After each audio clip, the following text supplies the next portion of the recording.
Hello everyone, my name is Emily Swejack and welcome to my presentation, The Suffering Behind the Art, Sexual Harassment in Conservatory. So first we're going to define this very broad term, sexual harassment. There are many different components that constitute sexual harassment, and some of them are extreme badgering for sexual acts and or favors, so this person will not let up and they are constantly badgering you for a particular action or favor to be done. Sexual innuendos, these can constitute little sexual hints that are thrown in your conversations or sexual jokes. It can go as far as threats if the victim does not participate or go along with what the perpetrator wants them to do. It can also go as far as sexual abuse and or sexual assault. Unwanted letters, phone calls, emails, texts, or any materials of a sexual nature that are being sent. Negative sexual comments about women. This can be about the person in general and their femininity or their womanhood, or just about women in general. And actions that create an intimidating or hostile school and work environment. Some of these examples of how these play out in the conservatory can be these. There can be a professor offering to give a student a good grade if they perform a sexual act. They can either say, if you do this for me, you will get this grade, or if you don't do this for me, you will not get this specific grade. And sometimes it's as black and white where professors will explicitly say that, and other times they more so hint towards it, and they will be angry and aggressive towards you if you don't do what they want you to do in terms of their grading towards you in the class.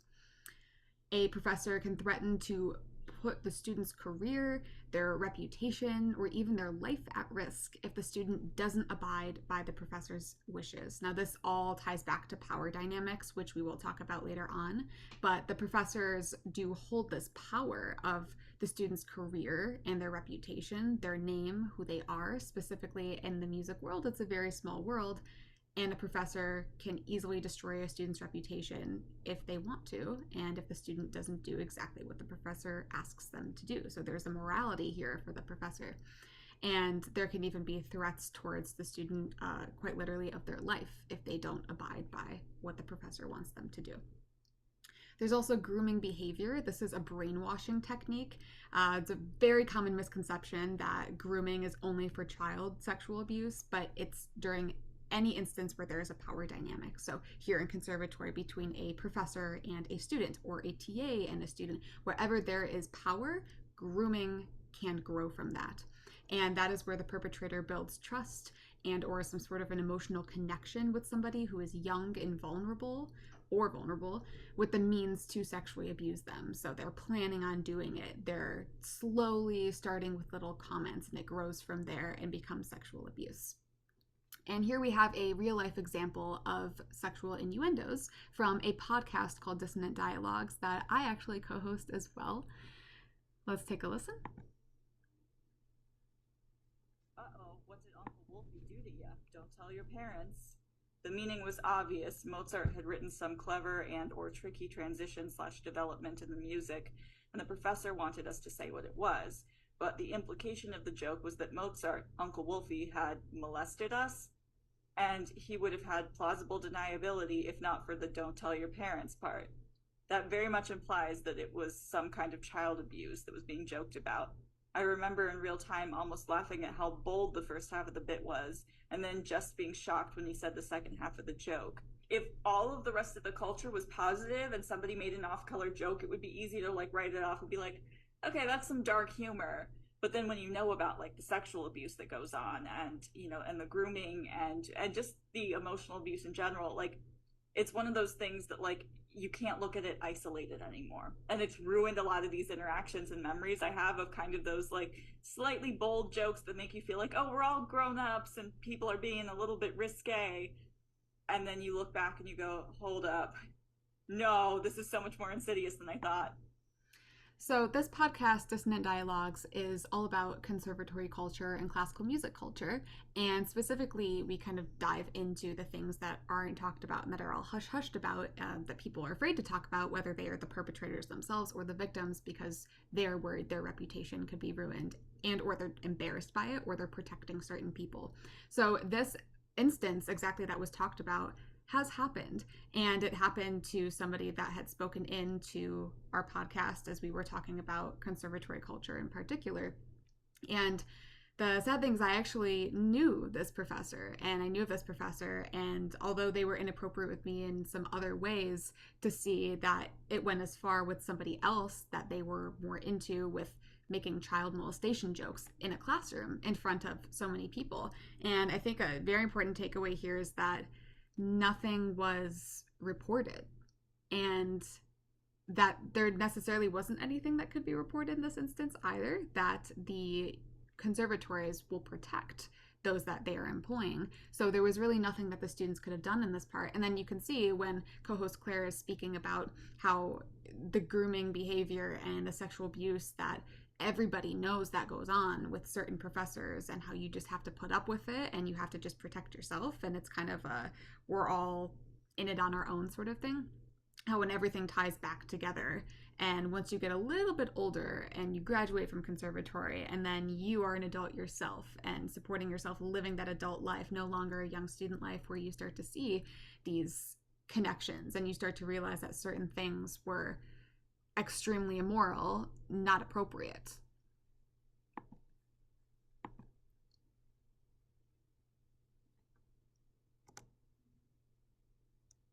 Okay. So, who are the predators? The predators can be a variety of different people, but if we're looking at the dominant group, it is mostly straight male professors in positions of power. Male professors in the sports or the arts specifically, because they do have plausible deniability, or at least a higher chance of having plausible deniability.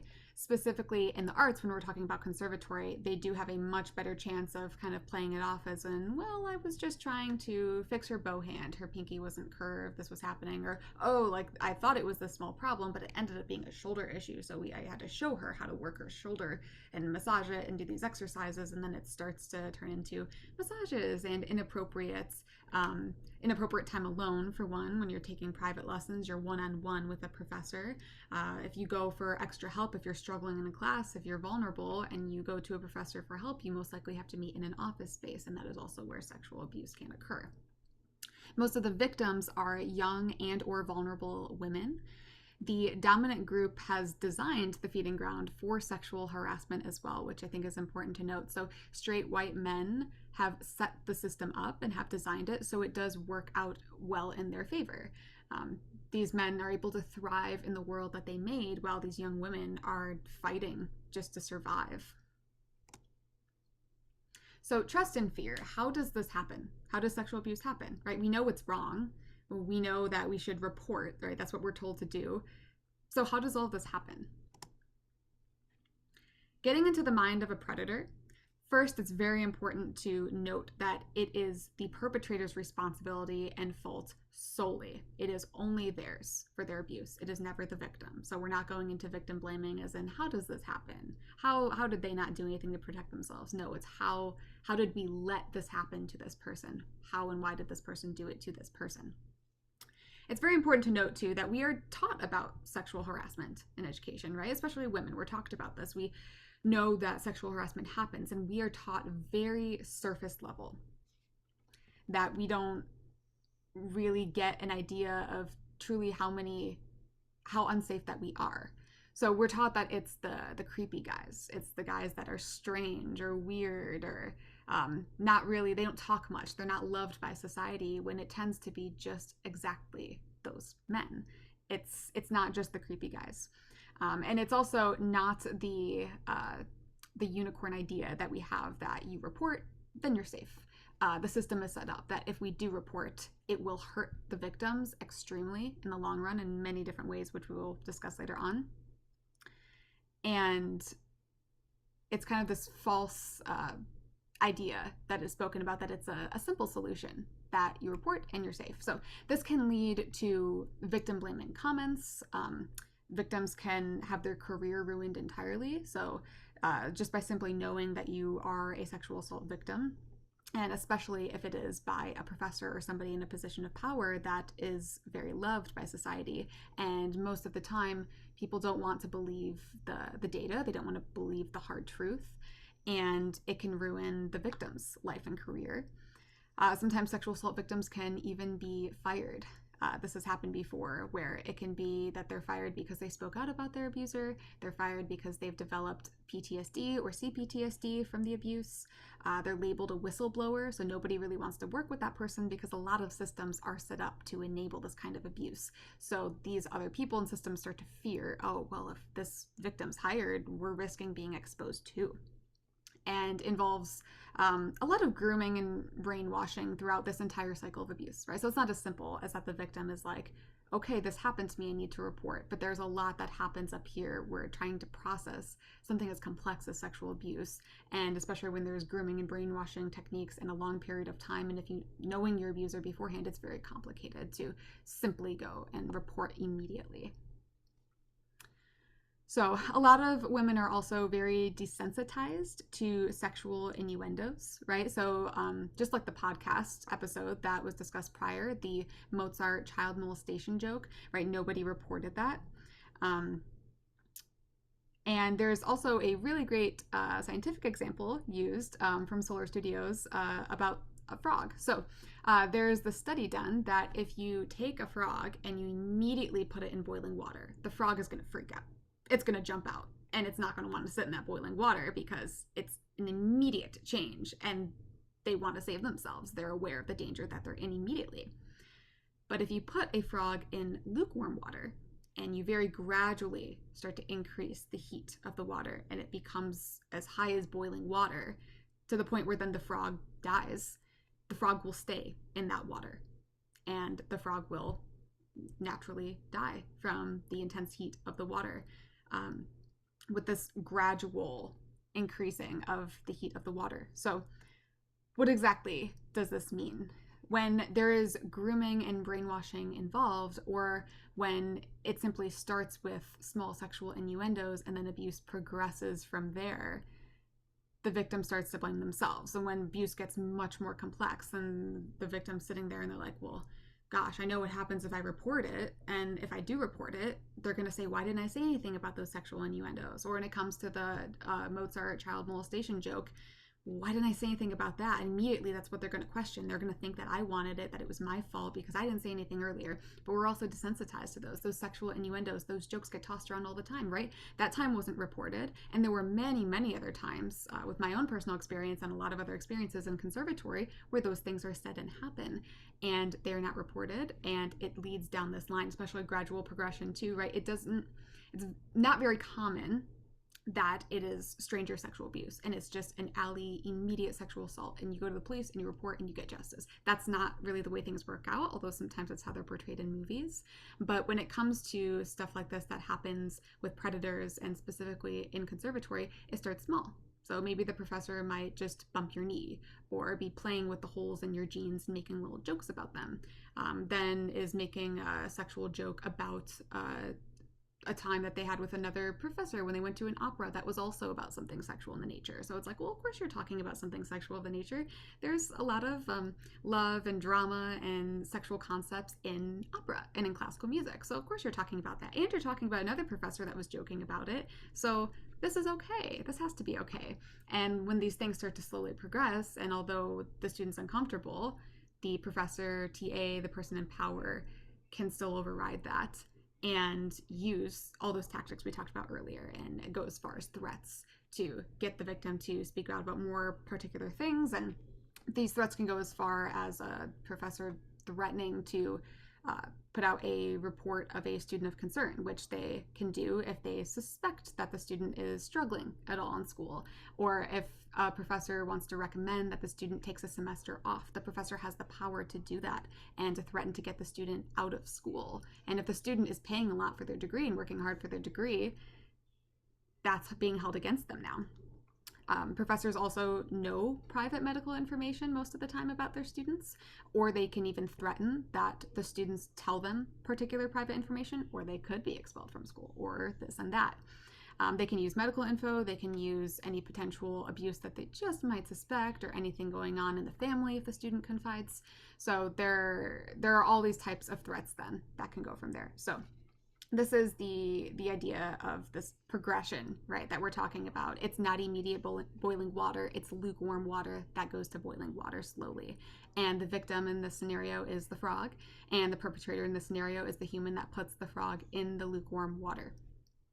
And yeah, going from the simple touching the knees to asking questions about alcohol or private life, and then it can be something as, I care about you, let me give you a hug, or great job, you nailed this passage, you nailed this assignment, let me give you a hug, and how it increases from there to sexual demands and then sexual assault.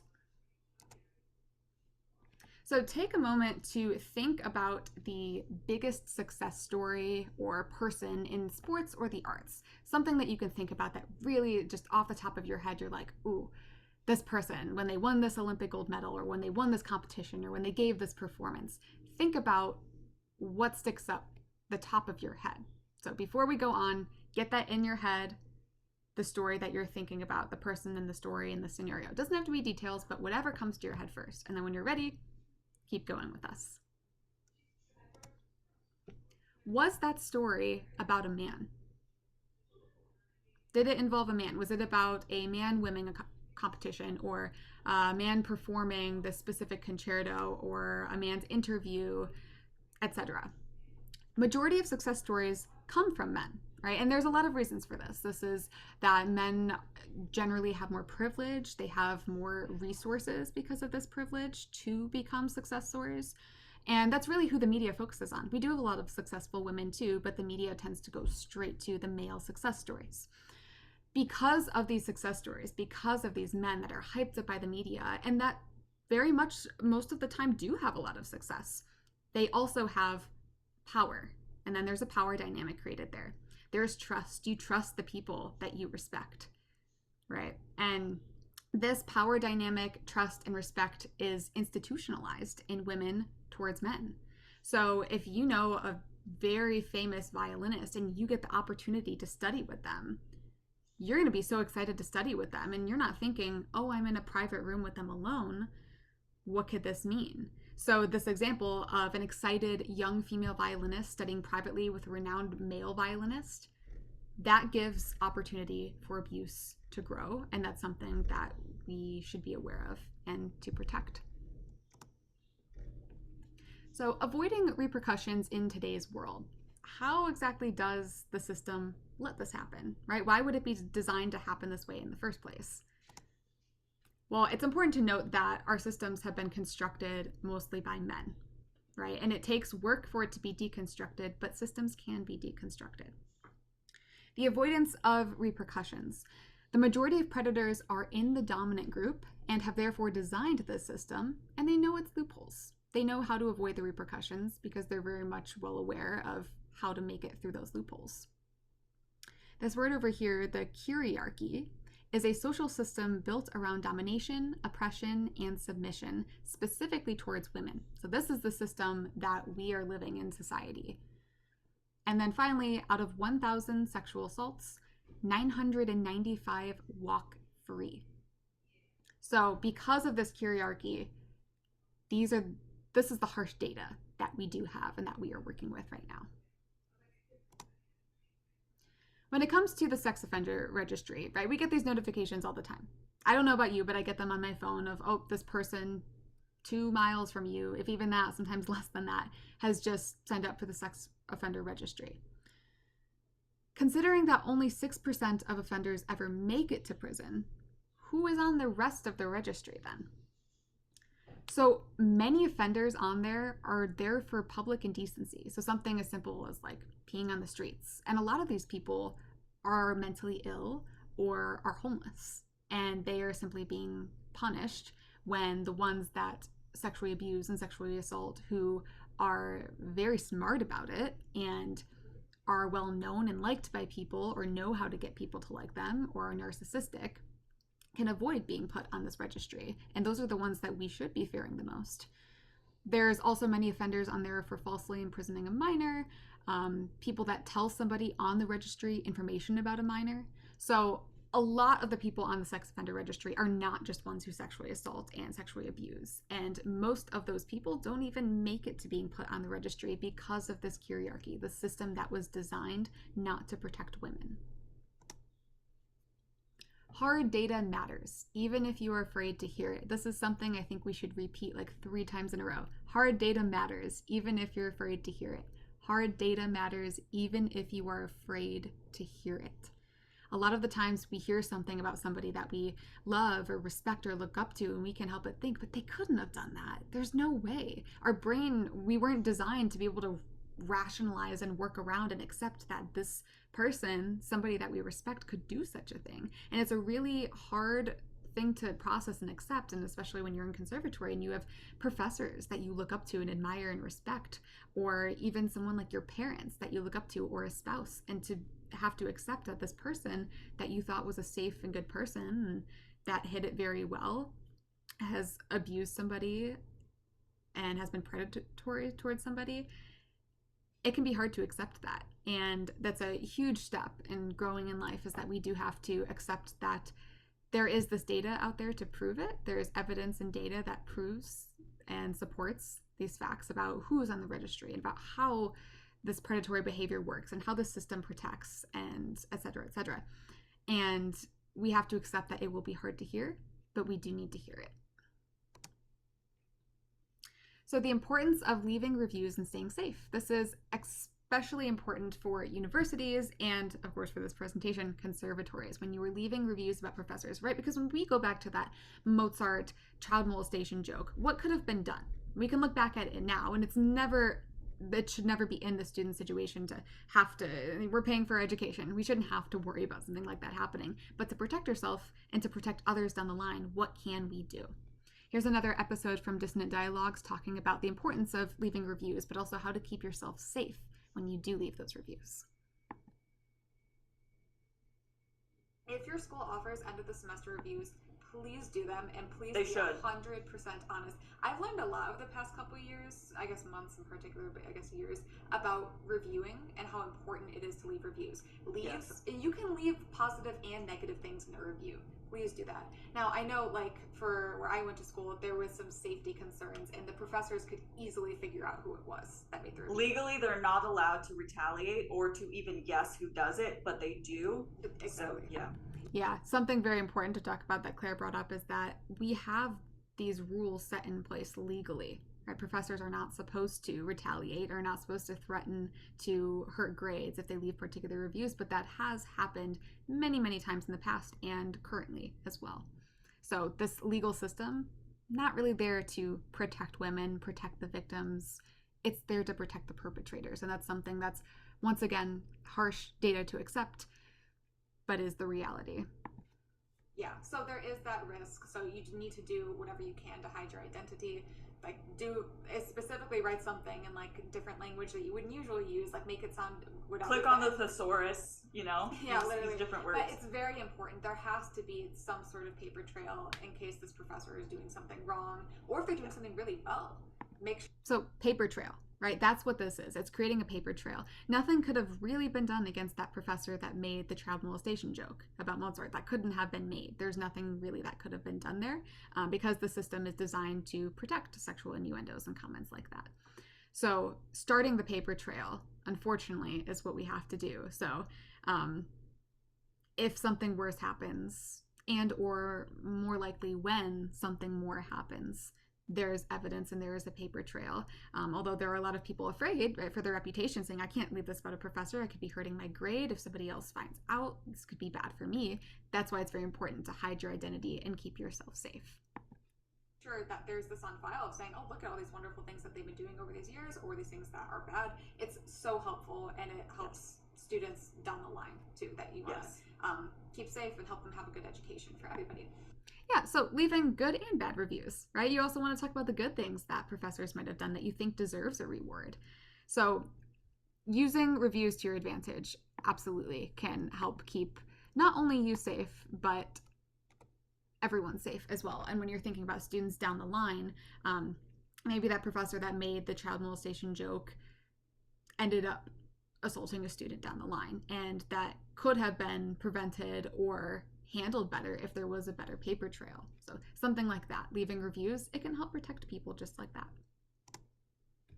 And here are all of my references that I have made throughout the presentation. You can take a screenshot of that if you would like to look into anything yourself that I have looked into. And thank you for listening to my presentation on sexual harassment in conservatory. I know it's a very difficult topic to hear about. Personally, it was a very difficult topic as a survivor and victim myself to research and put together this whole presentation, but I'm very happy that I was given this opportunity to do so. And I hope that you get some takeaways from this presentation and that you're able to share some of our safety measures and knowledge about the system, the legal system, the conservatory system, the curiarchy that we're living in, right, with others, and take it with you yourself to help keep yourself safe and navigate this world. So feel free to contact me over email if you have any questions, or if you would like to talk more about the presentation or have any other ideas on topics you'd like me to research. There's a link to my website here as well. You can screenshot that and search my website if you want to know any further information about other research projects that I've done. I have a variety listed on my website: performance videos, teaching videos, coaching, figure skating coaching videos. I'm a coach now. All of these wonderful things to look into my bio and my life. Feel free to do so. And thank you for listening. Hope you have a great day.